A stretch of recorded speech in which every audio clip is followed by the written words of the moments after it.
এখানে জাতি, জনজাতি, মণিপুরী এবং সংখ্যালঘু সবাই আমরা একসাথে থাকব, সেটার নাম হচ্ছে তানসা।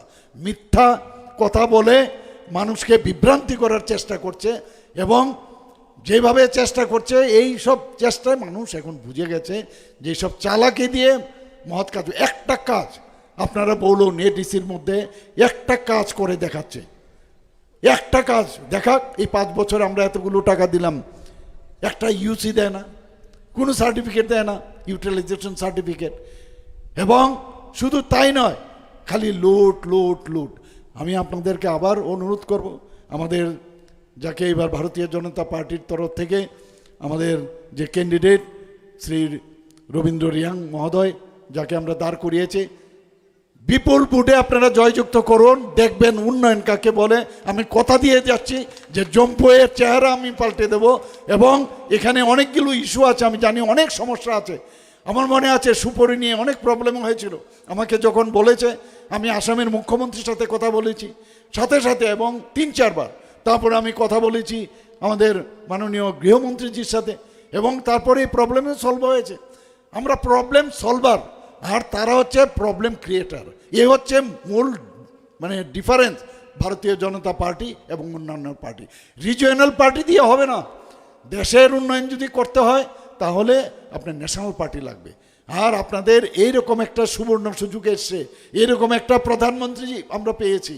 উনি কি বলছেন? উনি বলছেন যে मैं চৌকিদার হুঁ, অর্থাৎ मैं खुद भी नहीं खाऊंगा, दूसरे को भी खाने नहीं दूंगा, বলেছে কিনা? তাহলে এইরকম সরকারের আমাদের, যিনি এই 2047-এ যে বিকশিত ভারত করতে যাচ্ছে, আমরাও কিন্তু এখন সেই লাইনে আছি। আমাদের ডাবল ইঞ্জিন সরকার, স্পিডে চলছে সেই ট্রেন। 2047 আমরা পৌঁছে যাব। আপনারা এই যখন ট্রিপল ইঞ্জিন সরকার আপনারা তৈরি করবেন, ডাবল ইঞ্জিনের সঙ্গে আরেকটা সরকার হবে, ট্রিপল ইঞ্জিন সরকার 2047-এ ছাড়বে। এখানের যারা যারা আছেন, আমার ছোট ছোট ভাই বোন এবং আমাদের যারা বড়জনেরা আছেন, সমস্ত সবাইকে আমি হার্দিক অভিনন্দন, শুভেচ্ছা জানিয়ে আমার কথা বলা শেষ করছি। নমস্কার, জয় হিন্দ, ভারত মাতা কি জয়। আমি আমাদের ক্যান্ডিডেটকে এখানে আসতে বলবো, আমাদের এই রবীন্দ্র রিয়াং, যিনি দামছড়া জম্পুর থেকে দাঁড়িয়েছেন। কি ভোট দেবেন তো? কটা দেবেন? কটা ভোট দেবেন? আরে কটা ভোট দেবেন? কজন? আমরা সবাই হাত উঠাচ্ছে না। আরে একজন হাত ভোট দেবে, ভোট দেবে তো?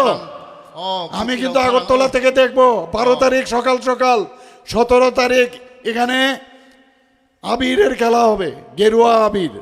ওকে, এবার আমি রবীন্দ্র রিয়াং মহোদয়কে 2-4টি আপনাদের কাছে আবেদন করার জন্য ওনাকে আমি বলবো এখানে বলার জন্য। সবাইকে নমস্কার এবং হামবাই জুজু। ধন্যবাদ মাননীয় honourable CM professor doctor Manik Saha মহাশয়কে ওনার মূল্যবান বক্তব্য তুলে ধরার জন্য আমাদের কাছে। এখন আমরা বক্তব্য শুনবো আমাদের ক্যান্ডিডেট মাননীয় শ্রী